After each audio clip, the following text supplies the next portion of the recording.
കുറ്റാന്വേഷണത്തിലും ജനങ്ങൾക്ക് സ്വൈരജീവിതം ഉറപ്പുവരുത്തുന്നതിലും കേരള പോലീസിന്റെ പങ്ക് നിസ്തുലവും പ്രശംസനീയവുമാണെന്ന് ആഭ്യന്തര വകുപ്പ് മന്ത്രി രമേശ് ചെന്നിത്തല. ഓരോ പോലീസ് ഉദ്യോഗസ്ഥനും സമൂഹത്തിന് റോൾ മോഡലായി മാറണമെന്നും മന്ത്രി പറഞ്ഞു.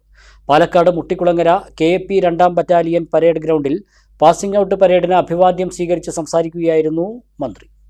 ജനങ്ങളുടെ ജീവനും സ്വത്തിനും സുരക്ഷ ഉറപ്പാക്കുന്നതിനോടൊപ്പം ഭരണഘടനാ മൂല്യങ്ങൾ ഉയർത്തിപ്പിടിച്ച് പ്രവർത്തിക്കാൻ പുതിയ പോലീസ് ഉദ്യോഗസ്ഥർക്ക് സാധിക്കണമെന്നും വിദ്യാസമ്പന്നരായ യുവാക്കൾ സേനയിലേക്ക് എത്തുന്നത് കേരള പോലീസിന്റെ മികവും പ്രവർത്തനക്ഷമതയും ഉയർത്തുമെന്നും മന്ത്രി പറഞ്ഞു. കേരള പോലീസ് ഇന്ത്യയിലെ പോലീസിന് മാതൃകയാണ്. അഭിമാനബോധത്തോടെ ഞാനത് പറയുന്നു. കേരള പോലീസ് ഇന്ത്യയിലെ ഏറ്റവും നല്ല പോലീസ് സേനയാണ് എന്നത് തർക്കമില്ലാത്ത കാര്യമാണ്. കുറ്റാന്വേഷണത്തിന്റെ കാര്യത്തിലും അതോടൊപ്പം തന്നെ ജനങ്ങൾക്ക് സ്വൈര ജീവിതം ഉറപ്പുവരുത്തുന്ന കാര്യത്തിലുമെല്ലാം കേരള പോലീസ് ഉജ്ജ്വലമായ പ്രവർത്തനമാണ് കാഴ്ചവെക്കുന്നത്.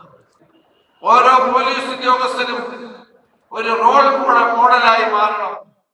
കേരള ആംഡ് പോലീസ് 1ാം ബറ്റാലിയനിൽ നിന്നുള്ള 127ഉം കേരള ആംഡ് പോലീസ് 2ാം ബറ്റാലിയനിൽ നിന്നുള്ള 110ഉം ഇന്ത്യ റിസർവ് ബറ്റാലിയനിൽ നിന്നും പരിശീലനം ലഭിച്ച 110 റിക്രൂട്ട് പോലീസ് ഡ്രൈവർ സേനാംഗങ്ങളും ഉൾപ്പെടെ 347 റിക്രൂട്ട് പോലീസ് സേനാംഗങ്ങളാണ് പാസിംഗ് ഔട്ട് പരേഡിൽ പങ്കെടുത്തത്.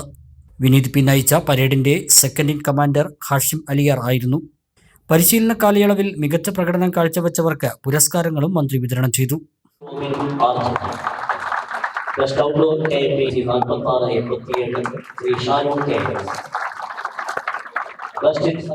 MLA-മാരായ A. പ്രഭാകരൻ, രമേശ് പിഷാരടി, സംസ്ഥാന പോലീസ് മേധാവി റവാഡ ആസാദ് ചന്ദ്രശേഖർ, ജില്ലാ collector K. Sudheer, armed police battalion ADGP Balram Kumar Upadhyay, Kerala police academy ഡയറക്ടറും IG-യുമായ K. Sethuraman, Thrissur range DIG Narayanan T, armed police battalion DIG J. Himendranath, armed police battalion ആസ്ഥാനത്തെ കമാൻഡന്റ് KE ബൈജു, ജില്ലാ പോലീസ് മേധാവി A. അബ്ദുൾ റാഷി, കമാൻഡന്റുമാരായ P. Wahid, Jackson Peter, Rajesh R, Preman U, മറ്റ് ഉന്നത പോലീസ് ഉദ്യോഗസ്ഥർ, പുതിയ സേനാംഗങ്ങളുടെ ബന്ധുക്കൾ എന്നിവർ ചടങ്ങിൽ പങ്കെടുത്തു.